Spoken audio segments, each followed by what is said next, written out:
లూకాసు వార్త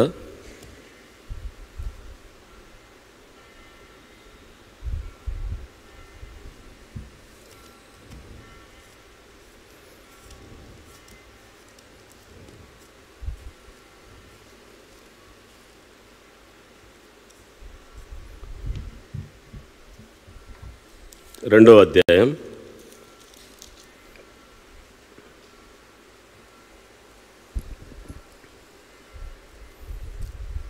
7వ వచనం చదువుకుందాం.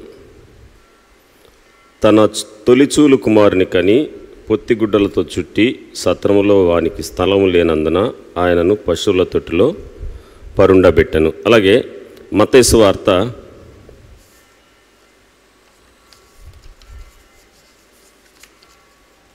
2వ అధ్యాయం, మత్తయి సువార్త 2వ అధ్యాయం 1 నుంచి 12 వచనాల వరకు. మత్తయి సువార్త 2వ అధ్యాయం 1 నుంచి 12 వచనాల వరకు అందరం కలిసి నిదానంగా అర్థం చేసుకుంటూ చదువుదాం.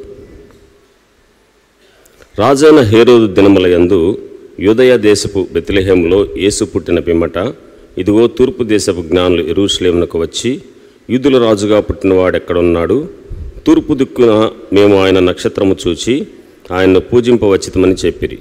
హేరోదు రాజు ఈ సంగతి విన్నప్పుడు అతడును అతనితో కూడా యెరూషలేము వారందరూ కలవరపడిరి. కాబట్టి రాజు ప్రధాన యాజకులకు ప్రజల్లో నుండి శాస్త్రులను అందరినీ సమకూర్చి క్రీస్తు ఎక్కడ పుట్టునని వారిని అడిగాను. అందుకు వారు, యూదయ బెత్లెహేములోనే. ఎలయనగా, యూదయ దేశపు బెత్లెహేమా, నీవు యూదా ప్రధానుల్లో ఏమాత్రము అల్పమైన దానవు కావు. ఇశ్రాయేలును నా ప్రజలను పరిపాలించు అధిపతి నీలో నుండి వచ్చుని అని ప్రవక్త ద్వారా వ్రాయబడి ఉన్నదని అనిరి.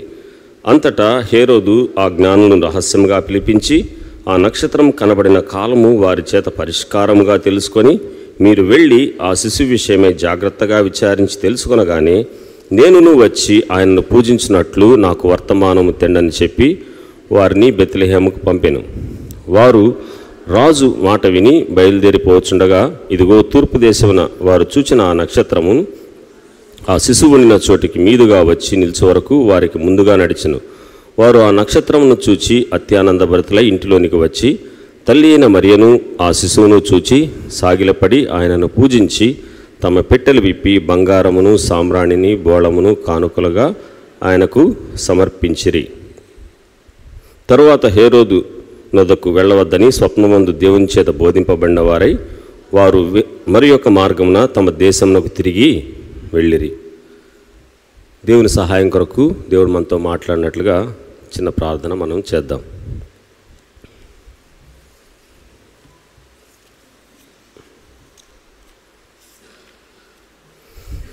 పరిశుద్ధుడా, మహోన్నతుడా, మీ ఘనమైన శ్రేష్టమైన నామానికి ఈ ఉదయకాల సమయంలో వందనాలు స్తోత్రాలు చెల్లిస్తున్నాము. నైనా ఈ పునరుద్ధాన దినంలో ప్రభా మేము మీ సన్నిధిలో చేరి మిమ్మల్ని ఆరాధించడానికి, మిమ్మల్ని ఘనపరచడానికి, మిమ్మల్ని హెచ్చించడానికి ఇక్కడ చేరి ఉన్నాం.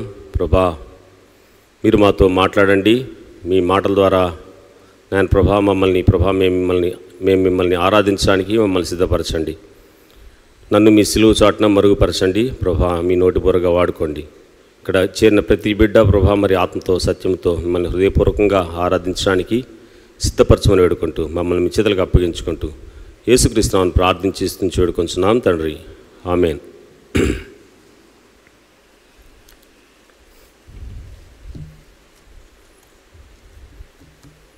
సాధారణంగా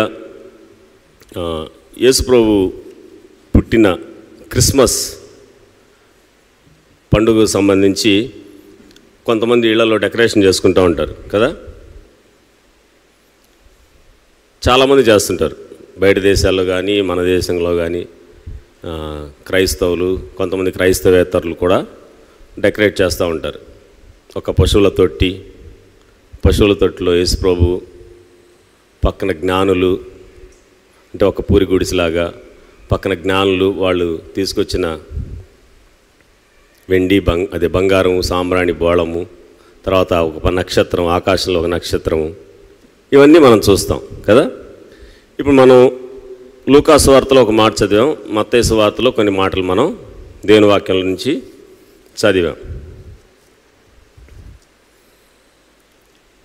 లూకా సువార్తలో చదివిన దానికి మత్తయి సువార్తలో చదివిన దానికి 2 సంవత్సరాల తేడా ఉంది. అంటే యేసుప్రభు వారు పుట్టినప్పుడు జ్ఞానులు రాలేదు.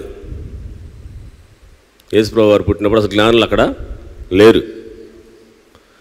ఆల్మోస్ట్ 1.5 సంవత్సరం తర్వాత జ్ఞానులు యేసుప్రభు దగ్గరికి చూడడానికి వచ్చారు. అది కూడా మనం చూద్దాం దేవుని వాక్యంలో నుంచి. యేసుప్రభు పశువుల తొట్టులో పుట్టలేదు. ఆయన రోడ్డు పక్కన ఎక్కడో నేల మీద పుట్టాడు. తర్వాత సత్రంలో స్థలం లేకపోతే తీసుకొని వచ్చి పశువుల తొట్టులో మరియమ్మ పడుకోబెట్టింది. కాబట్టి మనం రకరకాలుగా ఊహించుకొని రకరకాలుగా మనం చేస్తుంటాం. కానీ దేవుని వాక్యంలో ఏముంది అనేది మనం ఆలోచిద్దాం. తర్వాత వాళ్ళు ఎలాగ దేవుని పూజించారు, వాళ్ళు ఎలా ఆరాధించారు అనే విషయాలు కూడా మనం ధ్యానించి మనం కూడా మన హృదయాలతో ఆత్మతో సత్యంతో దేవుని మనం ఆరాధన చేద్దాం. ఇక్కడ తూర్పు దేశపు జ్ఞానులు యెరూషలేముకి వచ్చినట్టుగా మనం చూస్తాం. తూర్పు దేశపు జ్ఞానులు యెరూషలేముకి వచ్చినట్టుగా చూస్తాం. ప్రపంచాన్ని పరిపాలించిన గొప్ప సామ్రాజ్యాల్లో కొన్ని సామ్రాజ్యాలు మనం చూసుకుంటే ఐగుప్తు సామ్రాజ్యం, బబులోను సామ్రాజ్యం, మాదియా పారసీక సామ్రాజ్యం, రోమా సామ్రాజ్యం, గ్రీకు సామ్రాజ్యం, ఇలాగా చాలా సామ్రాజ్యాలు ప్రపంచాన్ని పరిపాలించాయి. అయితే ఈ మాదియా పారసీక సామ్రాజ్యానికి మన సందర్భానికి అవసరం కాబట్టి దాని గురించి కొంత సమయం మీతో చెప్పాలని ఇష్టపడుతున్నాను. మాదియా పారసీక సామ్రాజ్యానికి సంబంధించిన జ్ఞానులు వీళ్ళు. తూర్పు దేశపు జ్ఞానులు అంటే మాదియా పారసీక పర్షియా దేశం ఉంది కదా, పర్షియా దేశానికి సంబంధించిన వాళ్ళు వీళ్ళు. ప్రజెంట్ దాన్ని ఇరాక్ అంటారు. మనకి ఇప్పుడు ఇరాక్ ఉంది కదా, ఇరాక్కి యెరూషలేము ఉన్న బెత్లెహేమ్కి ఎన్ని కిలోమీటర్లు తెలుసా? మీరు తర్వాత ఇంటికి వెళ్ళాక చూసుకోండి. 2000 కిలోమీటర్ల పైన ఉంది. ఎన్ని కిలోమీటర్లు? 2000 కిలోమీటర్లు. అప్పుడు ఫ్లైట్ ఉందనుకోండి, ఒక 3 అవర్స్లోనో 4 అవర్స్లోనో లేకపోతే 5 అవర్స్లోనో 2000 కిలోమీటర్లు వెళ్ళిపోతాం. అప్పుడున్నాయా ఫ్లైట్లు? లేవు. కార్లు కూడా లేవు, సైకిళ్ళు కూడా లేవు అప్పుడు కదా. అప్పుడు ఉంది ఏంటంటే గాడిదలు, ఒంటెలు, అవి మాత్రమే ప్రయాణ సాధనాలుగా ఉన్నాయి. ఈ తూర్పు దేశపు జ్ఞానులు అక్కడి నుంచి ఇక్కడికి రావడానికి చాలా కాలం పట్టింది. ఆన్ రోడ్డు లేకపోతే ఒంటెల మీదో నడుచుకుంటానో వాళ్ళు రావాలి. యేసుప్రభు ఈ లోకంలో జన్మించినప్పుడు ఆయన బెత్లెహేంలో పుట్టాడు. అది ప్రవచనానుసారంగా ఆయన ఈ లోకంలో జన్మించాడు. ఆ టైంలో ఒక తార వెలిసిందంట. ఎక్కడ? తూర్పు దేశంలో కనపడింది. ఇప్పటికీ కూడా ప్రజెంట్ డేస్లో కూడా ఈ పర్షియాకి సంబంధించిన వాళ్ళు నక్షత్రాలకు సంబంధించి జ్యోతిష్యానికి సంబంధించి చాలా ప్రాధాన్యత ఇస్తారు. వాళ్ళకి ఒక గ్రంథం ఉంటుంది, అవస్థ అనే గ్రంథం ఉంటుంది, వాళ్ళ పవిత్ర, మనకి బైబిల్ గ్రంథం ఎలాగో వాళ్ళకి పవిత్ర గ్రంథం అవస్థ అన్నమాట. ఆ అవస్థలో ఒక మాట వాళ్ళు చూస్తారు. ఒక పరమాత్ముడు జన్మించినప్పుడు 5వ అధ్యాయంలో, అలాగే 35వ అధ్యాయంలో ఉంటుందన్నమాట. ఒక పరమాత్ముడు జన్మించినప్పుడు ఒక వింతైన తార ఆకాశంలో పుడుతుంది అని వాళ్ళ గ్రంథంలో రాయబడి ఉంటుంది. అప్పుడు ఉన్న రాజు అక్కడున్న జ్ఞానులందరినీ పిలిపించి ఏంటి ఈ తార అని డిస్కస్ చేస్తారు. ఆ నక్షత్రం కొంతకాలానికి వెళ్ళదు, అట్లాగే ఉంటుంది. అది మామూలుగా ఏదైనా మనం కొన్నిసార్లు ఆకాశంలో చూసినప్పుడు స్పెషల్గా ఒక నక్షత్రం కనపడుతుంది, తర్వాత మళ్ళీ 2 రోజుల తర్వాత ఉండదు, పోద్ది కదా. కొన్నిసార్లు చాలా ఎక్కువ నక్షత్రాలు కనపడతాయి, కొన్నిసార్లు మాత్రం కొన్ని ఒక 10-20 కనపడతాయి, కొన్నిసార్లు 1-2 కనపడతాయి. అట్లా ఈ నక్షత్రం చాలా కాలం పోలా, 3 నెలలు చూశారు, 4 నెలలు చూశారు, పోలా. దాని గురించి వాళ్ళు సమావేశమై ఒక నిర్ణయం తీసుకున్నారంట. వాళ్ళ బుక్లో ఉన్న దాన్ని బట్టి, వాళ్ళు చదివిన దాన్ని బట్టి ఎవరో పరమాత్ముడు పుట్టాడు కాబట్టి చూడాలి, ఆయన్ని చూసి ఆయన్ని పూజించాలి. వీళ్ళు నక్షత్ర శాస్త్రం తెలిసిన వాళ్ళే కాదు, పూజారులు కూడా అన్నమాట. సాధారణంగా రాజులకి ఈ పీఠాధిపతులకి కనెక్షన్ ఉంటుంది ఎక్కువ. ఇప్పుడు మనం చూసినా కానీ ముఖ్యమంత్రి, ప్రధానమంత్రి వాళ్ళు ఎక్కువ డిపెండ్ ఎవరి మీద అవుతారంటే ఈ పీఠాధిపతుల మీద, పూజారుల మీద, జ్యోతిష్యం చెప్పే వాళ్ళ మీద డిపెండ్ అవుతూ ఉంటారు. ఇక్కడ కూడా ఈ నక్షత్రాలకు సంబంధించిన జ్ఞానులు, వాటికి సంబంధించిన జ్ఞానం తెలిసిన జ్ఞానులు అక్కడి నుంచి బయలుదేరి యెరూషలేము ప్రాంతానికి, బెత్లెహేం ప్రాంతానికి రావడం జరిగింది. వాళ్ళు వచ్చేటప్పుడు బంగారం, సాంబ్రాణి, బోళము 3 రకాలు తీసుకొచ్చారు. ఎవరికి? ఆ పరమాత్ముడు ఎవరో పుట్టారంట కదా, ఆయనకి ఇవ్వడానికి బయలుదేరారు. వాళ్ళకి క్రీస్తు కానీ క్రైస్తవ్యం కానీ వాళ్ళకి అసలు ఏమీ తెలియదు ఆ జ్ఞానులకి. వాళ్ళు బయలుదేరి రావడానికి, వాళ్ళ ముగ్గురు బయలుదేరి అనుకుంటాం మనం, కానీ ముగ్గురని ఎక్కడా బైబిల్లో లేదు. 3 జ్ఞానులు వేస్తారు కదా, ముగ్గురని ఎక్కడా అసలు బైబిల్లో లేదు. వాళ్ళు తీసుకొచ్చింది 3 పదార్థాలు కాబట్టి ముగ్గురు జ్ఞానుల్ని పెడుతూ ఉంటారన్నమాట. బంగారం, సాంబ్రాణి, బోళం. ఇప్పుడు వాళ్ళు 2000 కిలోమీటర్లు ఆన్ రోడ్డు, లేకపోతే ఎడారుల్లో, లేకపోతే ఇంకేదైనా మార్గంలో వస్తున్నప్పుడు వాళ్ళు ముగ్గురే బయలుదేరి ఉంటారంటారా? దొంగలు ఉంటారు దారిలో, అప్పుడు దారి దోపిడి గజ దొంగలు ఉంటారు, దొంగలు ఉంటారు. వాళ్ళందరూ సమావేశమై చాలామంది వాళ్ళు బయలుదేరి ఉండొచ్చు. బంగారానికి సెక్యూరిటీ కావాలా? 2000 కిలోమీటర్లు ఒక సంవత్సరం ప్రయాణం చేసి యెరూషలేం దాకా రావాలి అని అంటే వాళ్ళు ఎంత లగేజ్ వేసుకొచ్చుంటారు, ఎన్ని ప్రయాణ సాధనాలు అంటే ఎన్ని ఒంటెలు, ఎన్ని గాడిదలు పెట్టుకొని ఉంటారు, వాటిని తోలే వాళ్ళు ఎంతమంది ఉంటారు, ఎంతోమంది వాళ్ళు బయలుదేరి ఉండొచ్చు మనకు తెలియదు. బైబిల్లో ఎక్కడ కూడా 3 జ్ఞానులు బయలుదేరి వచ్చారని ఎక్కడ మనకి కనపడదు. వాళ్ళు బయలుదేరి బెత్లెహేంకి రావడం జరిగింది. ప్రెజెంట్ డేస్లో మనం జీపీఎస్ చూస్తాం కదా, జీపీఎస్ మీకు అందరికీ తెలుసు కదా. మనం కారులో వెళ్తున్నప్పుడు లేకపోతే బైక్లో వెళ్తున్నప్పుడు మనం ఇక్కడి నుంచి చెన్నై వెళ్ళాలి అనుకోండి, చెన్నైలో మెరీనా బీచ్కి వెళ్ళాలి, లేకపోతే ఊటీలో పలానా ప్లేస్కి వెళ్ళాలి, లేకపోతే ఢిల్లీలో పార్లమెంట్కి వెళ్ళాలి, లేకపోతే ఇంకెక్కడికో వెళ్ళాలి అని అనుకోండి. ఇక్కడే మనం అది కొట్టేస్తాం అనమాట. ఏమని? పలానా ప్లేస్కి వెళ్ళాలి అని పెట్టగానే స్టార్ట్ అని చూపిస్తుంది. మనం బయలుదేరి అక్కడికి రీచ్ అవ్వగానే నువ్వు ఇక్కడికి చేరిపోయావు, నీ డెస్టినేషన్కి చేరిపోయావు, నీ ప్రక్కనే నీ డెస్టినేషన్ ఉంది అని మనకి ఫోన్లో చెప్తుంది. అలాగా అప్పుడే జీపీఎస్ అన్నమాట. ఇది ఒక నక్షత్రం వాళ్ళకి ప్రత్యక్షమైంది. అది పోలేదు వాళ్ళ కదలకుండా, అంటే వాళ్ళు దాని గురించి డిస్కస్ చేసి బయలుదేరేదాకా అది కదలలేదు అక్కడి నుంచి. ఎప్పుడైతే వాళ్ళు బయలుదేరారో అది కూడా కదలడం స్టార్ట్ అయింది. స్టార్ట్ అయ్యి దాన్ని నేరు ఎక్కడికి తీసుకొచ్చింది? ఒక ఇంటి దగ్గరికి తీసుకొచ్చింది. వాళ్ళు ఎక్కడికి వచ్చారంటే జ్ఞానులు ఒక ఇంటికి వచ్చారంట. చూడండి,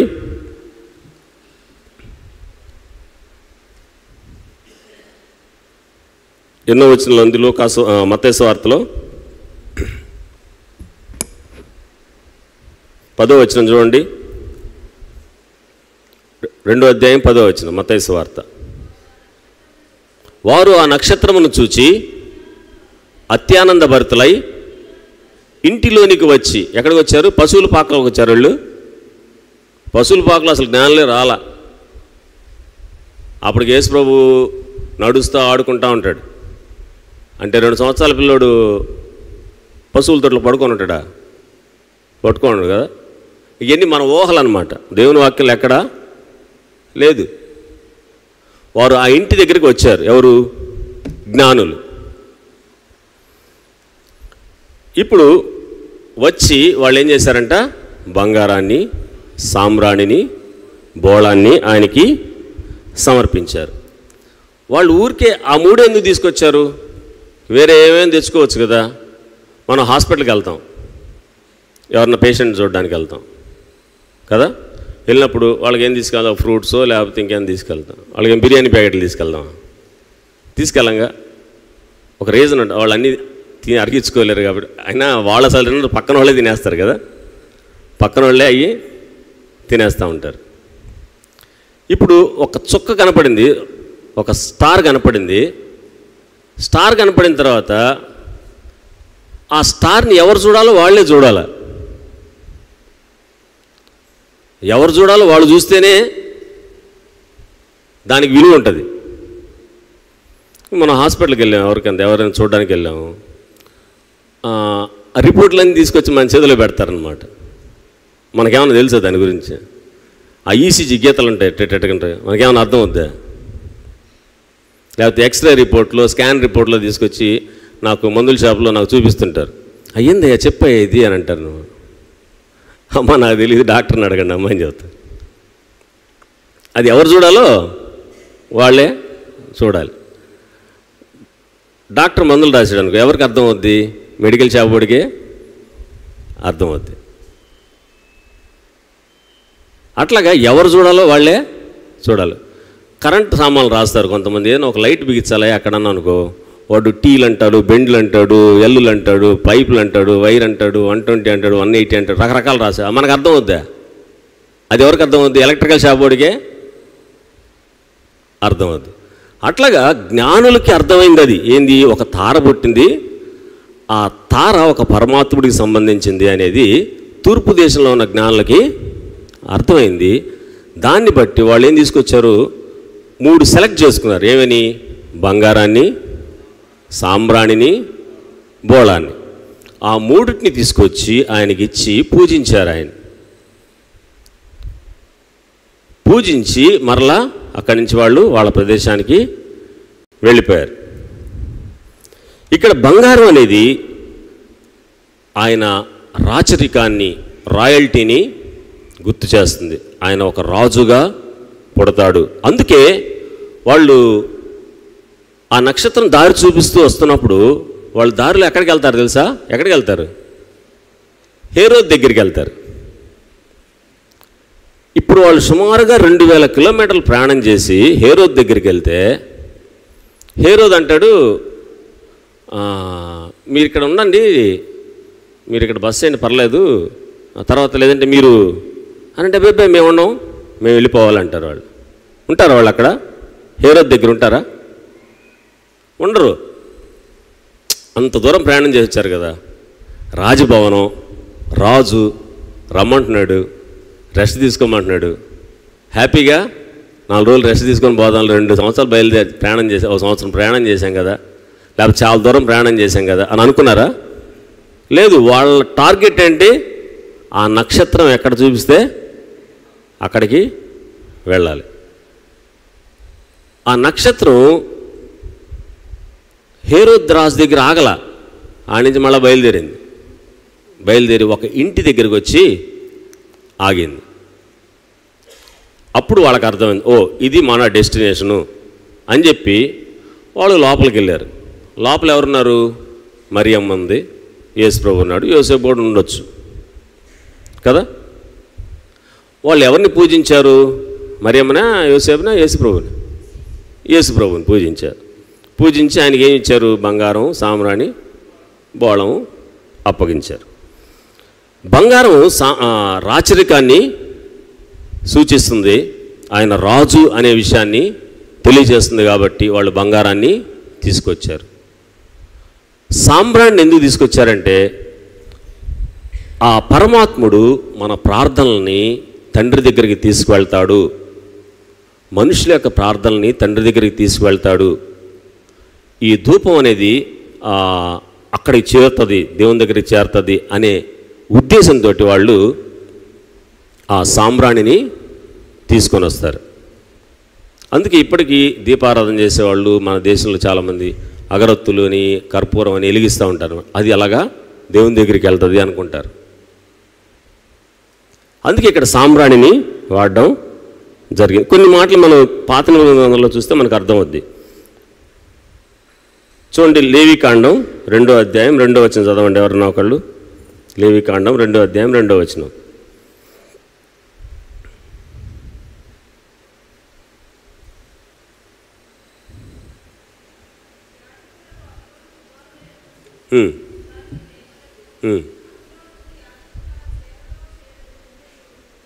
నూనెను సాంబ్రాణి అంతయు తీసుకొని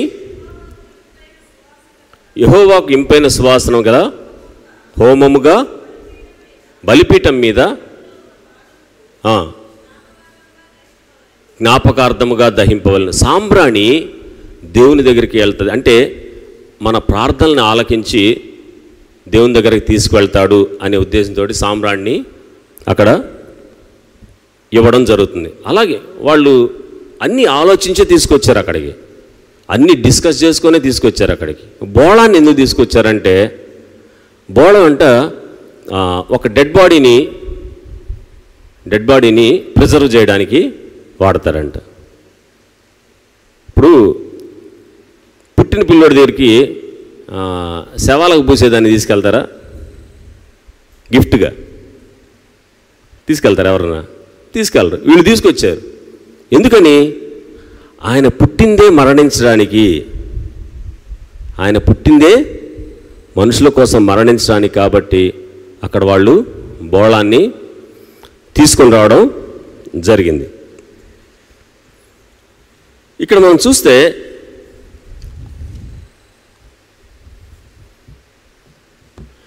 ఈ పండితులు, ఈ ఖగోళ శాస్త్రం తెలిసిన జ్ఞానులు ఈ ఎడారుల్లో, అడవుల్లో, లేకపోతే వాళ్ళ రోడ్డు మార్గంలో ఇంకెట్లా వచ్చారు వాళ్ళు చాలా కష్టపడి అక్కడికి బెత్లెహేంకి రావడం జరిగింది. అవునా కాదు? చాలా కష్టం ఉంటుందా ఉండదా? 2000 కిలోమీటర్లు ఎటువంటి ప్రయాణ సాధనాలు లేనప్పుడు బంగారం, సాంబ్రాణి, బోళం అనే విలువైన వస్తువులు పెట్టుకొని ఎంతో కష్టపడి రాజు దగ్గరికి వెళ్ళి కూడా మళ్ళీ అక్కడి నుంచి తప్పించుకొని మళ్ళీ ఇక్కడికి చేరారు అంటే వాళ్ళు ఎంత కష్టపడి ఉంటారు? ఎంతో కష్టపడి వాళ్ళు అక్కడికి వచ్చి ఉంటారు. అది ఒక ఇంటి మీద ఆగింది. వాళ్ళు ట్రాక్ చేస్తూ వస్తున్నారు. మనం ఇట్లా చూసుకుంటూ వెళ్తాం కదా, ఫోన్లో ఇట్లా చూసుకుంటూ వెళ్తాం. అక్కడక్కడ మన కారు ఉందనుకో, కార్ డాష్ బోర్డులో చూస్తూ వెళ్తూ ఉంటాం. వాళ్ళు ఎట్లా చూసుకుంటూ వెళ్ళారు అన్నమాట. పైకి చూసుకుంటా నక్షత్రం అడిపోతే అట్లా వెళ్ళారు. ఒక ఇంటి దగ్గర అది ఆగింది. దేవుడు ఈ ఇంటిని గురించి ఆయన గ్రంథంలో రాయించాడు. ఎందుకని రాయించాడు తెలుసా? ఆ ఇల్లు ఎవరికి స్థానం ఇచ్చింది? యేసుప్రభుకి స్థానాన్ని, ప్లేస్ ఇచ్చింది ఆ ఇల్లు కదా. అందుకే ఆ ఇంటి గురించి, ఆ ఇల్లు ఎంత పెద్దదో లేకపోతే ఎంత చిన్నదో మనకు తెలియదు. ఆ ఇంటిని గూర్చిన మాట దేవుని వాక్యంలో రాయబడిన దానికి కారణం ఏంటంటే, ఆ ఇల్లు ఎవరికి స్థానం ఇచ్చింది? యేసుప్రభుకి స్థానం ఇచ్చింది. ఈ లోకంలో ఎంతోమంది ఉన్నారు కదా.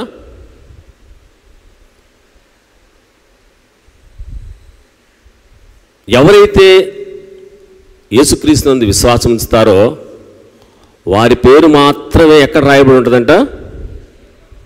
జీవగ్రంథంలో రాయబడి ఉంటుందంట. మరి నీ పేరు, నా పేరు జీవగ్రంథంలో రాయబడిందా? ఎలా రాయబడుద్ది? ఆయన యందు మనం విశ్వాసం ఉంచి ఆయన మన హృదయంలో చేర్చుకున్నప్పుడు మాత్రమే మన పేరు ఎక్కడ రాయబడుద్దంట? జీవగ్రంథంలో రాయబడింది. ఆ ఇంటిని గురించిన మాట పరిశుద్ధ గ్రంథంలో రాయబడింది. ఎందుకు? యేసుప్రభువుకి ఆ ఇల్లు స్థానం ఇచ్చింది కాబట్టి. మన హృదయం అనే ఇంటిలో యేసుప్రభువుకి ఎప్పుడైతే మనం స్థానం ఇస్తామో మన పేరు ఎక్కడ రాయబడుద్ది? జీవగ్రంథంలో రాయబడుద్ది. దాన్ని ఇంకెవడు తుడిపేయలేడు. రాసింది ఆయన. ఆయన అంతగా నిన్ను నన్ను ప్రేమించాడు. తర్వాత దూత మరియ దగ్గరికి వస్తుంది. మరియ దగ్గరికి వచ్చి ఏమని చెప్తుంటే, దయాప్రాప్తురాలా, నువ్వు పరిశుద్ధాత్మ వలన గర్భం ధరిస్తావు అని చెప్తుంది.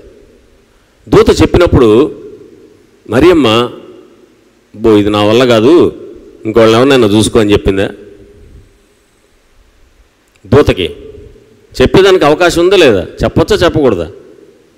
దేవుడు మనిషికి స్వాతంత్రం ఇచ్చాడు, ఏమైనా చెప్పచ్చు కదా. ఒక దేవుని దగ్గర నుంచి దూత వచ్చి, దయాప్రాప్తురాలా నీకు శుభము, నువ్వు పరిశుద్ధాత్మలను గర్భం ధరిస్తావు అని అన్నప్పుడు, నా వల్ల కాదు ఇంకొకళ్ళని చూసుకో అని ఉంటే, మరియమ్మను కాకపోతే మార్తమ్మనో లేకపోతే ఇంకొక ఆమెనో చూసుకునేవాడు. అవునా కాదా? కానీ ఆమె దయాప్రాప్తురాలైన దానికి కారణం ఏంటంటే, ఆమె యేసు ప్రభుకి తనలో ఉండడానికి స్థానం ఇచ్చింది.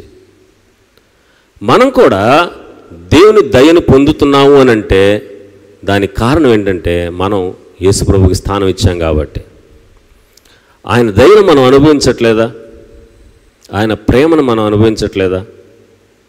ఈ లోకంలో అనేక ప్రేమలు ఉంటాయి కదా, కానీ అవన్నీ తాత్కాలికమైనవే.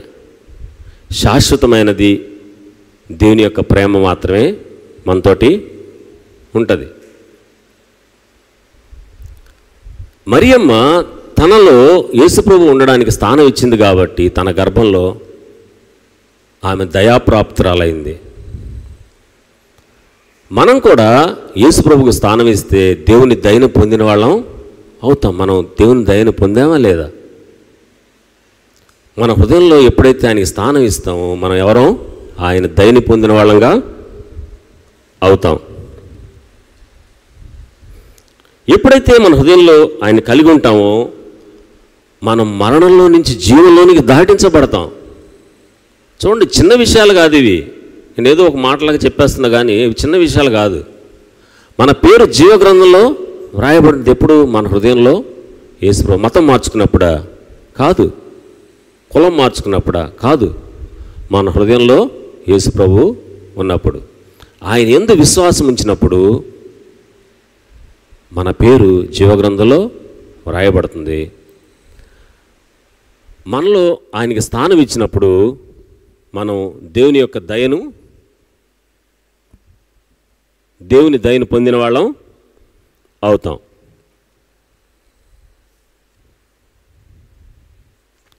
అలాగే ఆ నక్షత్రం ఆ ఇంటి మీద వచ్చి ఆగింది కదా. ఆ నక్షత్రం ఆ ఇంటి మీదకి వచ్చి ఆగింది. ఆగిన తర్వాత వాళ్ళు కన్ఫర్మ్ చేసుకున్నారు, ఓకే హేరోద్ దగ్గర ఆగలేదు, ఎందుకంటే ఇది రాజభవనం కాబట్టి రాజు ఏడు పుడతాడని మనం ఇక్కడికి వచ్చాము, కానీ ఇక్కడ ఆగలేదు. నెక్స్ట్ అక్కడి నుంచి బయలుదేరి ఒక ఇంటి దగ్గరికి వచ్చి ఆగింది. ఆగిన తర్వాత వాళ్ళు కన్ఫర్మ్ చేసుకున్నారు. వాళ్ళేమి మామూలు ఆషామాషి వాళ్ళు కాదు, వాళ్ళు మంచి జ్ఞానులు, ఆ దేశంలో ప్రఖ్యాతిగాంచిన జ్ఞానులు. వాళ్ళు డిస్కస్ చేసుకుని అందరు బయలుదేరి అక్కడికి వచ్చారు. కన్ఫర్మ్ చేసుకొని ఆ నక్షత్రపు కాంతి ఆ ఇంటి మీద పడుతుంది కాబట్టి ఆ నక్షత్రం ఓకే ఇది కన్ఫామ్గా ఆ రాజు పుట్టిన ప్లేసే అని చెప్పారు అనుకున్నారు కాబట్టి వాళ్ళు లోపలికి వెళ్ళారు. ఇప్పుడు ఆ జ్ఞానులు ఆ ఇంట్లోకి వెళ్ళారు కదా. ఆ జ్ఞానులు ఆ ఇంట్లోకి వెళ్ళారు.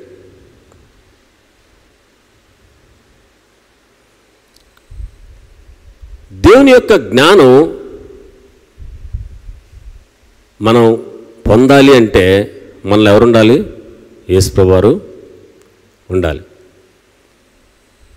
యేసుప్రభు ఆ ఇంట్లో ఉన్నారు కాబట్టి జ్ఞానులు లేరు కదా, అవునా కాదా? యేసుప్రభు లేకపోతే అడిపోతారా? ఇంకో ఇల్లు చూసుకునేవాళ్ళు, లేకపోతే ఆ స్టార్ ఎక్కడికి తీసుకెళ్ళిందో అక్కడికి వెళ్ళేవాళ్ళు.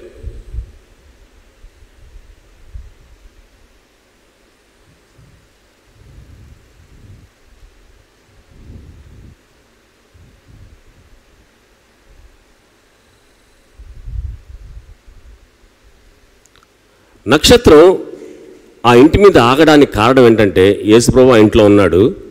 జ్ఞానులు ఆ ఇంట్లోకి వెళ్ళడానికి కారణం ఏంటంటే యేసుప్రభు ఆ ఇంట్లో ఉన్నాడు.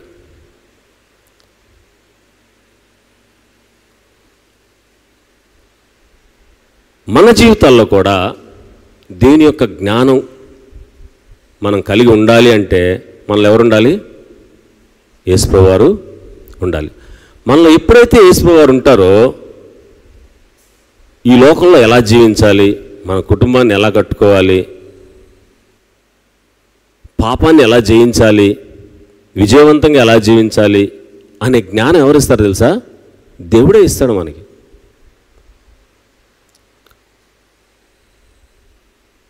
నీతి సూర్యుడు మన మీద ఉదయించినప్పుడు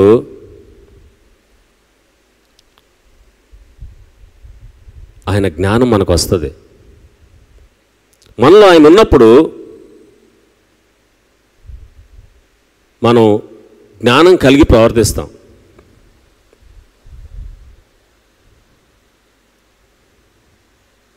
జ్ఞానులు అంత దూరం ప్రయాణం చేసి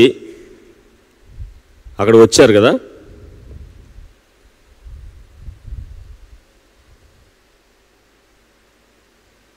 అక్కడ మరియమ్మని యేసుప్రభుని చూశారు. కానీ వాళ్ళు ఆరాధించింది మాత్రం యేసుప్రభుని ఒక్కడనే ఆరాధించారు. యేసుప్రభుని ఒక్కడనే వాళ్ళు ఆరాధించారు.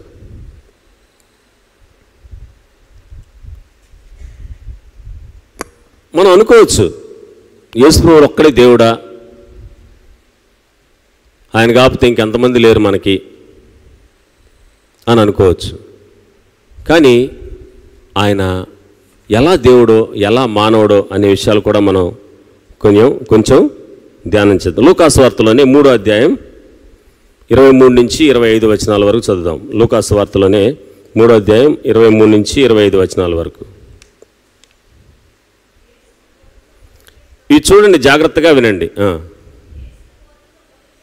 యేసు బోధింప మొదలుపెట్టినప్పుడు 35 ఏళ్ల ఈడు గలవాడు. ఆయన యోసేపు కుమారుడని ఎంచబడెను. ఇక్కడ తర్వాత చూస్తే యోసేపు ఏలీకి, ఆ తర్వాత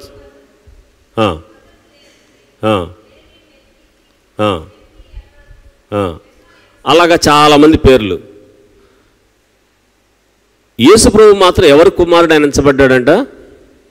యోసేపు కుమారుడు అని ఎంచబడ్డాడు. యోసేపు కుమారుడు కదా, దేవుడు ఎట్టవుతాడు అని అనుకోవచ్చు. ఇక్కడ బైబిల్లో మాటే కదా అది, యోసేపు కుమారుడు అని ఎంచబడ్డాడు. కానీ ఆయన యోసేపు కుమారుడు కాదు. యోసేపు కుమారుడు అని ఎంచబడ్డాడు కానీ యోసేపు కుమారుడు అని రాయాలి. అక్కడ మిగిలిన వాళ్ళందరూ కూడా పేర్లు మాత్రం ఆయన కుమారుడు ఆయన కుమారుడు ఆయన కుమారుడు అని రాయబడింది. 38వ వచనం చదవండి.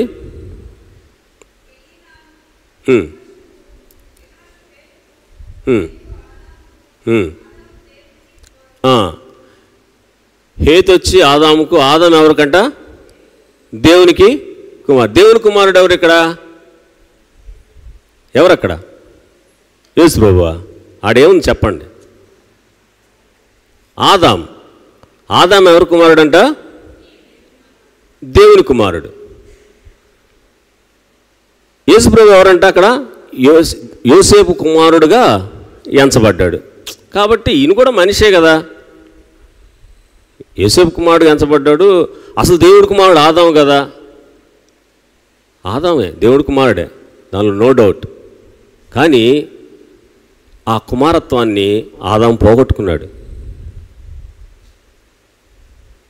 ఇప్పుడు తండ్రి, కుమారుడు, పరిశుద్ధాత్ముడు అంటే కొంతమంది రకరకాల ఉదాహరణలు చెప్తుంటారు కదా. నీళ్లు ఆవిరైపోతే ఆవిరైపు కనపడదు, లేకపోతే ఐస్ గడ్డగడితే నీళ్ళు అవుద్ది, నీళ్లు గడ్డగడితే ఆవిరవుద్ది, అట్లా రూపం మారుద్ది అని చెప్తారు. అది కాదు కరెక్ట్. దేవుని వాక్యాన్ని దేవుని వాక్యంగానే మనం ఒక తండ్రి ఉన్నాడు, తండ్రికి ఒక కుమారుడు ఉన్నాడు, ఆ కుమారుడు మళ్ళా పరిశుద్ధాత్ముడు ఉన్నాడు. అది కాదు అక్కడ. ఆయన ఒక్కడే, ఆయన త్రియేక దేవుడు. ఆదాము తన కుమారత్వాన్ని పాపం వలన పోగొట్టుకున్నాడు.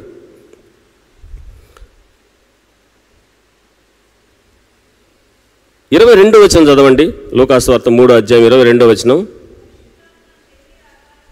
పరిశుద్ధాత్మ శరీరాకారముతో పావురం వలె ఆయన మీదకి దిగివచ్చెను.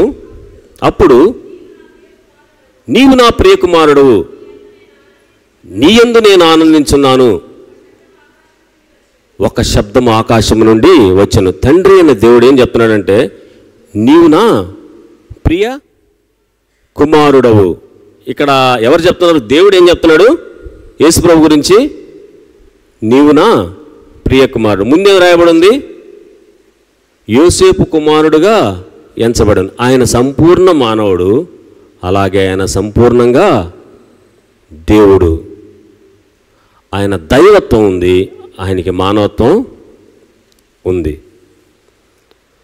ఆయన ఎంచబడ్డాడు అంతే. యోసేపు కుమారుడుగా ఎంచబడ్డాడు. నీకోసం నా కోసం కట్టిక నేల మీద ఆయన జన్మించాడు. ఆయన పశువుల తొట్టు కూడా లేదంట.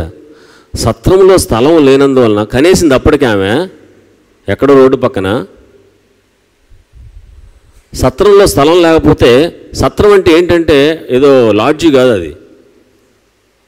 అక్కడికి జనాలు వస్తారు కదా, బాటసార్లు పోయే ప్లేస్ ఉంటుంది కదా, వాళ్ళ పార్కింగ్ ప్లేస్ అంటే అప్పుడు కార్లు కాదుగా ఉండేది, ఈ ఒంటెలు, గాడిదలు, మేకలు అట్లాంటివి ఉంటాయి.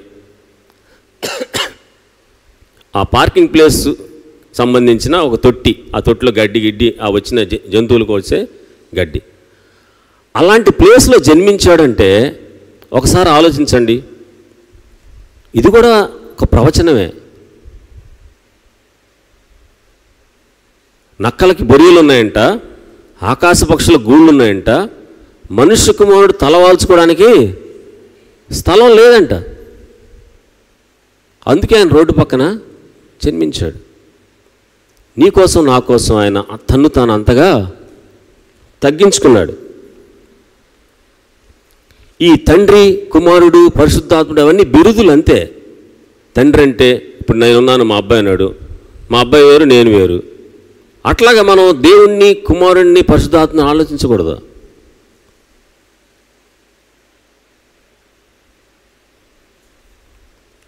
ఇది ఫిజికల్ రిలేషను. కానీ ఇక్కడ చూస్తే మనం తండ్రి అనేది ఒక టైటిల్ అన్నమాట అంతే. కుమారుడు అనేది ఒక టైటిల్, పరిశుద్ధాత్ముడు అనేది ఒక టైటిల్. ఒకడే త్రియేక దేవుడు. ఆయన కుమారుడుగా ఈ లోకానికి వచ్చాడు.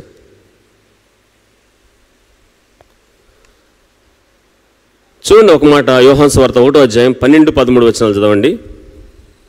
యోహాను సువార్త. ఎలాగ మనం దేవుని కుమారులుగా అవుతాం?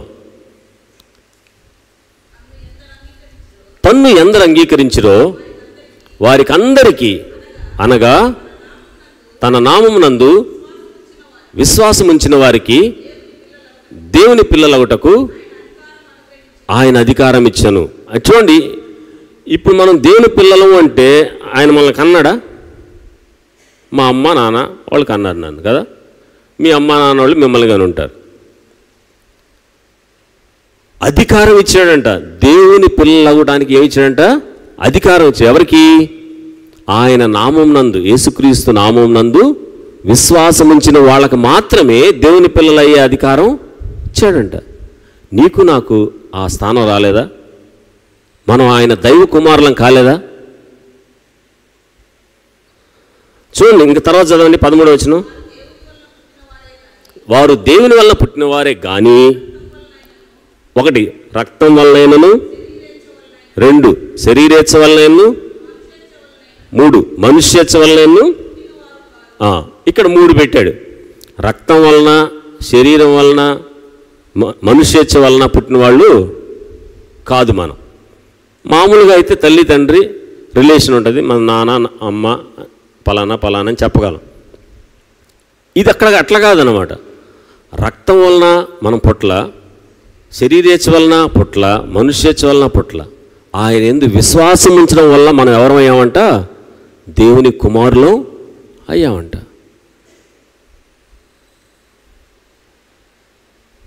కాబట్టి మనం ఆయన్ని విశ్వసించిన దాన్ని బట్టి మనం ఆయన కుమారులంగా అయ్యాం. ఆయన వచ్చిందే అందుకు, ఆయన ఈ లోకంలో జన్మించిందే అందుకు. ఆయన నిన్ను విడువడు ఎడబాయడు అని చెప్తున్నాడు అనమాట. మనల్ని విడిచిపెట్టాడు. మనం ఆయన యందు విశ్వాసం ఉంచిన తర్వాత ఆయన మనల్ని విడిచిపెట్టాడు. ఎవరైనా విడిచిపెట్టచ్చు, మన బంధువులైనా, స్నేహితులైనా, ఇంట్లో వాళ్ళైనా ఎవరైనా మనల్ని విడిచిపెట్టచ్చు, కానీ ఆయన మనల్ని విడువడు ఎడబాయడు. ఇప్పుడు చూడండి, తండ్రి అయిన దేవుడు, కుమారుడైన దేవుడు, పరిశుద్ధాత్మ దేవుడు. మనం కొన్నిసార్లు డ్రైగా ఉన్నప్పుడు, లేకపోతే ఏదన్నా మనం బాగా యాక్టివ్గా అన్నీ బాగున్నప్పుడేమో దేవుడు నాతోటే ఉన్నాడు, నా పక్కనే ఉన్నాడు అని అనుకుంటాం. ఏదైనా కొంచెం కష్టం వచ్చినప్పుడు, బాధ వచ్చినప్పుడు దేవుడు నా దగ్గర లేడేమో అని అనుకుంటాం. కానీ అది కాదు. ఆయన విడువడు ఎడబాయడు. ఆయన మనతోనే ఉంటాడు. మనకు అర్థం కాదు, మన లోపలే ఉంటాడు అనమాట. మనం హ్యాపీగా ఉన్నప్పుడు పక్కన ఉంటే, మనం బాధగా ఉన్నప్పుడు ఎక్కడ ఉంటాడు? మనలోనే ఉంటాడు. ఆయన మాట తప్పేవాడు కాదు, మనల్ని విడిచిపెట్టాడు. అన్ని పరిస్థితుల్లో మనకు ఆయన చాలిన దేవుడు.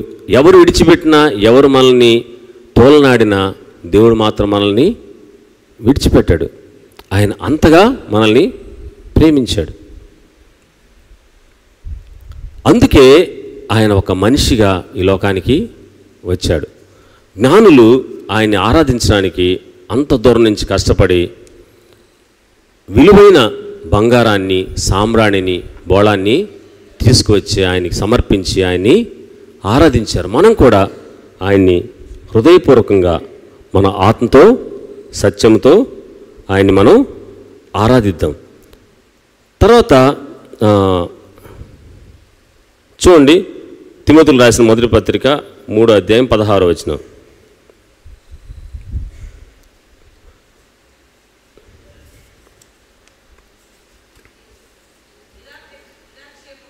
నిరాక్షేపముగా దైవభక్తిని గూర్చిన మర్మము గొప్పదై ఉన్నది. ఆయన సశరీరుడుగా ప్రత్యక్షుడయ్యను.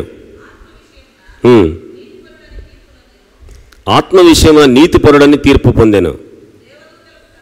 దేవదూతలకు కనబడెను. రక్షకుడని జనములలో ప్రకటింపబడెను. చాలు. ఆయన రక్షకుడుగా ఈ లోకంలో ప్రకటించబడ్డాడు. సశరీరుడుగా ఆయన ఒక మానవుడుగా ఈ లోకానికి వచ్చాడు. అంతేకాదు, ఆయన సంపూర్ణంగా దేవుడే. చూడండి, కొలసీలకు రాసిన పత్రిక 2వ అధ్యాయం 9, 10, 11 వచనం చదవండి. కొలసీల పత్రిక 2వ అధ్యాయం. ఏలైనగా దేవత్వం యొక్క సర్వ పరిపూర్ణత శరీరముగా క్రీస్తునందు నివసించున్నది, మరియు ఆయన యందు చూడండి, మనం కూడా కంప్లీట్ అయిపోయాం. ఆయన మనల్ని విడిచిపెట్టాడు. మనం వదిలిపెట్టిన ఆయన మనల్ని విడిచిపెట్టాడు. అంత ప్రేమిస్తున్నాడు. ఏం ప్రేమిస్తున్నాడు అని చెప్పాను. ఏం ప్రేమించాడు మనల్ని? మన ఇంట్లో వాళ్ళంటే ప్రేమిస్తే ఏదో ఒకటి యాక్ట్ అనేది జరుగుతుంది కదా, అవునా కాదు? ఏం ప్రేమించాడు దేవుడు మిమ్మల్ని? చెప్పండి, ఎలా ప్రేమించాడు?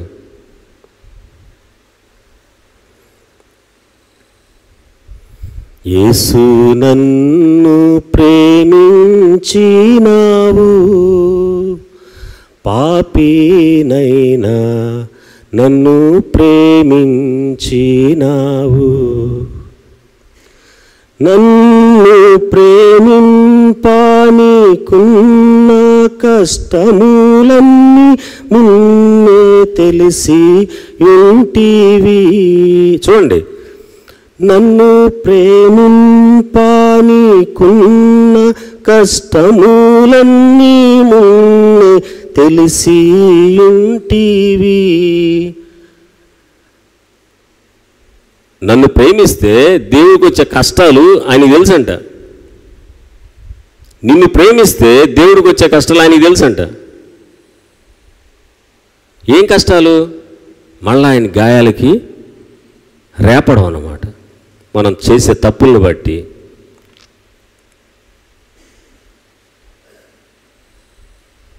మనం ఏదైనా తప్పు చేసినప్పుడు మళ్ళీ ఆయన గాయాల్ని రేపుతాం. అది ఆయనకి తెలుసంట, అయినా ప్రేమించండి. అలా ప్రేమిస్తారు ఎవరన్నా? ఒక మాట అంటే దాన్ని మనం మనసులోనే పెట్టుకుంటాం అన్నమాట కదా. దాన్ని రిపీటెడ్గా ఆలోచిస్తూ ఉంటాం, ఎప్పుడు సమయం వస్తుందా చూస్తూ ఉంటాం. అది కాదు దేవుని ప్రేమ, అవునా కాదా? నన్ను ప్రేమింప నీకున్న కష్టములన్నీ మున్నే తెలిసి ఉంటివి, తెలిసి నన్ను ప్రేమింపని కొన్న కారణమేమో ఎన్నా తెలియదు చిత్రము. అసలు కారణమే లేదంట, కారణం లేకుండా నిన్ను నన్ను ప్రేమించాడు. ఏముంది అని మంచి మనలో?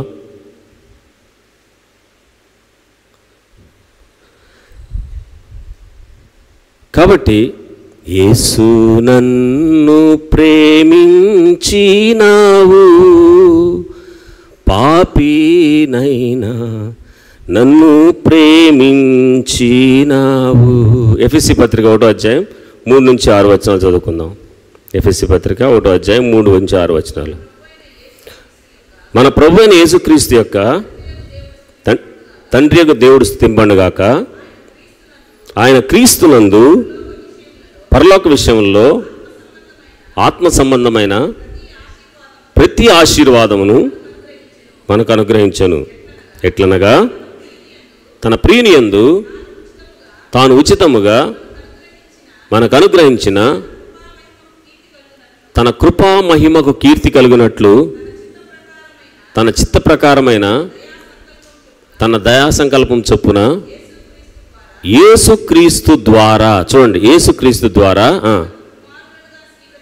మనల్ని కుమారులుగా స్వీకరించుటకై మనల్ని ముందుగా తన కోసం నిర్ణయించుకొని మనము తన ఎదుట పరిశుద్ధులమును నిర్దోషులమునై ఉండవలనని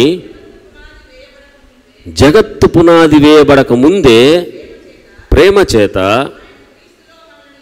ఆయన క్రీస్తులో మనలను ఏర్పాటు. ఎంత పెద్ద వచనం చూడండి ఇది.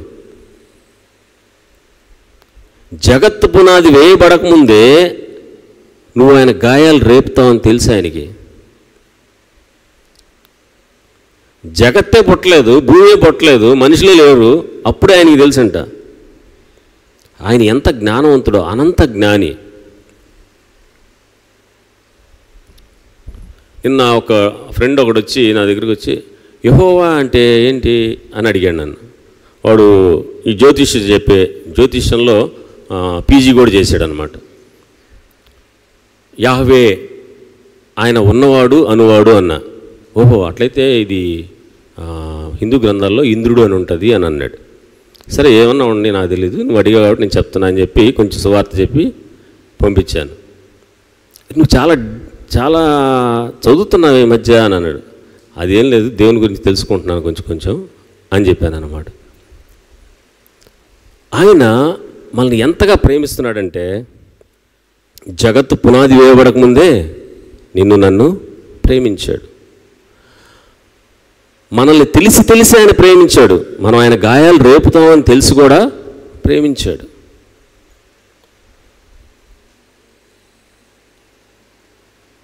అలాంటి వాడు పరమాత్ముడు. అందుకని జ్ఞానులు అంత రిస్క్ తీసుకొని అక్కడికి వచ్చారు. వాళ్ళన్నీ ఆలోచించుకొని అక్కడికి రావడానికి సుమారుగా 1.5 సంవత్సరం పైన పట్టిందంట.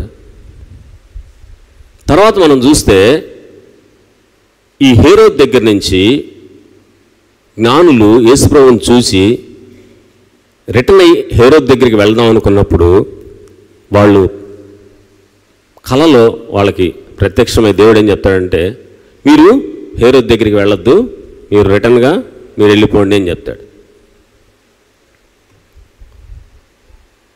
యోసేపుకి ఏం చెప్తాడంటే, నేను వచనాలు అవి చూపించట్లేదు మీకు తెలుసు కాబట్టి, యోసేపుకి ఏం చెప్తాడంటే మీరు బయలుదేరి ఐగుప్తుకి వెళ్ళిపోండి అని చెప్తాడు. ఐగుప్తుకి బెత్లెహేంకి 40 కిలోమీటర్లు 50 కిలోమీటర్లు సుమారుగా ప్రయాణం. యేసు ప్రభు 1.5 సంవత్సరం 2 సంవత్సరాల పిల్లోడు. మరియమ్మ ఉంది, యోసేపు ఉన్నాడు, యేసు ప్రభు చిన్నపిల్లోడు. ఇప్పుడు జ్ఞానులు తెచ్చిన బంగారం, సాంబ్రాణి, బోళం కూడా వాళ్ళ దగ్గర ఉంది. వీళ్ళేమో హేరోద్ చెప్పిన దాని ప్రకారం హేరోద్ దగ్గరికి వెళ్లకుండా వాళ్ళు రిటర్న్ అయిపోయి ఎక్కడికి వెళ్ళిపోయారు? వాళ్ళ తూర్పు దేశానికి వెళ్ళిపోయారు. యోసేపు, మరియా, యేసుప్రభు మాత్రం వాళ్ళు బయలుదేరి ఎక్కడికి వెళ్తున్నారు? ఐగుప్తుకి వెళ్ళారు. ఐగుప్తుకి వెళ్ళడానికి కారణం ఏంటంటే, ఎప్పుడైతే జ్ఞానులు హేరోద్ దగ్గరికి రిటర్న్ రాలేదో హేరోదుకి జ్వరం పట్టుకుందనమాట. కలవరం వచ్చేసింది. వెంటనే ఆ ఉండే జ్యోతిష్యుల్ని, జ్ఞానుల్ని అందరినీ పిలిపించేస్తాడు. పిలిపించి, అదంతా మన బైబిల్లో ఉంటుంది, పిలిపించి సమావేశమై డిస్కస్ చేసుకొని ఒక డెసిషన్కి వస్తారు. వీళ్ళు ఎప్పుడు చూశారు? వీళ్ళు పలానా టైంలో చుక్కను చూశారు. వాళ్ళు అక్కడి నుంచి ఇక్కడికి రావడానికి ఎంత టైం పట్టింది అన్నీ క్యాల్కులేట్ చేసుకున్నారు. సుమారుగా 2 సంవత్సరాలు పట్టింది. కాబట్టి 2 ఏళ్ల లోపు ఉండే పిల్లలందరినీ చంపేస్తే నా రాచరికానికి తిరిగి ఉండదు అనుకున్నాడు. యోసేపుకి ఏం చెప్తాడంటే దేవుడు, అయ్యా నువ్వు బయలుదేరి ఐగుప్తుకి వెళ్ళు, హేరోదు చచ్చిపోయేదాకా నువ్వు మళ్ళీ ఇక్కడికి రావాక అంటాడు. హేరోదు చచ్చిపోయిన దాకా నువ్వు మళ్ళీ ఇక్కడికి రావద్దని చెప్తాడనమాట. చూడండి దేవుని యొక్క ప్లాన్ ఎట్లా ఉంటుందో. ఆయన తన అనంతమైన జ్ఞానంతో యేసుప్రభువుగా ఈ లోకానికి జన్మించాడు. ఎవరైతే తన యందు విశ్వాసం ఇస్తారో ఆయన్ని వారి హృదయంలోకి ఆయన రావడానికి ఇష్టపడుతున్నాడు. ఎవరి హృదయంలో అయితే యేసుప్రభు ఉంటాడో వాళ్ళ పేరు ఎక్కడ రాయబడి ఉంటుంది? జీవగ్రంథంలో రాయబడి ఉంటుంది. ఎవరి హృదయంలో అయితే యేసుప్రభు ఉంటారో దేవుని యొక్క జ్ఞానం వారికి ఉంటుంది. ఎవరి హృదయంలో అయితే యేసుప్రభు ఉంటారో, ఎవరిలో అయితే యేసుప్రభు ఉంటారో వారు దేవుని యొక్క దయని పొందిన వాళ్ళు అవుతారు. మనం ఆయన కుమారులుగా చేయబడుతున్నాం. మనుషుల కుమారులమే, మనం మనుషులకు పుట్టిన వాళ్ళమే, కానీ దేవుని కుమారులుగా మనం చేయబడ్డాం. ఇది ఆధిక్యత కాదా? దేవుడు ఉచితంగా మనకు అనుగ్రహించిన రక్షణ కాదా ఇది? కాబట్టి వీటన్నిటినీ మనం ఆధారం చేసుకొని యేసు ప్రభు ఏ ఇంటికి వస్తే ఆ ఇల్లు బ్లెస్ చేయబడింది కదా. ఆ ఇంట్లో ఏదన్నా ప్రాబ్లం ఉంటే సాల్వ్ చేయబడింది. యేసు ప్రభు ఒకసారి పేతురు వాళ్ళ అత్త సీమోన్ వాళ్ళ ఇంటికి వెళ్తాడు. వాళ్ళ అత్త జ్వరంతో ఉంటుంది, ఆమెను స్వస్థపరుస్తాడు. ఒకసారి పెళ్ళి జరిగే కానా విందుకి వెళ్తే అక్కడ ఆయన నీళ్ళని ద్రాక్షరసంగా చేస్తాడు. అట్లాగే ఇంకా మనం చాలా విషయాలు మనం కపెర్నహూముకి వెళ్తే అక్కడ కపెర్నహూములో ఒక ఇంట్లో పక్షవాతం రోగం కలిగిన వ్యక్తి తీసుకొని వస్తే ఆయన్ని స్వస్థపరుస్తాడు. అట్లాగే మార్తా మరియా వాళ్ళ ఇంటికి వెళ్తే చచ్చిపోయిన లాజర్ని యేసు ప్రభు బతికిస్తాడు. ఎవరి ఇంట్లో ఉంటే వాళ్ళ ఇంట్లో అన్నీ బ్లెస్సింగ్సే. అన్ని పరిస్థితుల్లో ఆయన వారితో ఉంటాడు.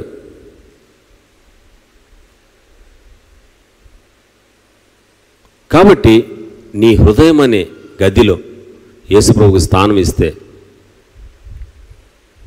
నీ పేరు జీవగ్రంథంలో రాయబడి ఉంటుంది. నువ్వు దేవుని దయను పొందినవాడు అవుతావు, దేవుని జ్ఞానంతో నింపబడతావు, ఆయన పిల్లలుగా మనం అవుతాం.